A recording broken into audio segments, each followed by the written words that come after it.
करे दे। मुरली वाले मोहन प्यारे, मुरली वाले मोहन प्यारे, मोर जानू संगे मोर मुलाकात करे दे, मोर पगला संगे मोर मुलाकात करे दे।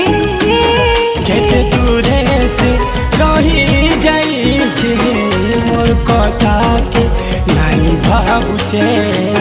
भगवान जानी छे मुई केंता हो छे, केंता रहू छे, केंता जीऊ छे। हे प्रभु कर दे गुटे चमत्कार। हे प्रभु कर दे गोटे चमत्कार। बंसी बाले कन्हैया मोरे मोटिया संगे मोर मुलाकात करे।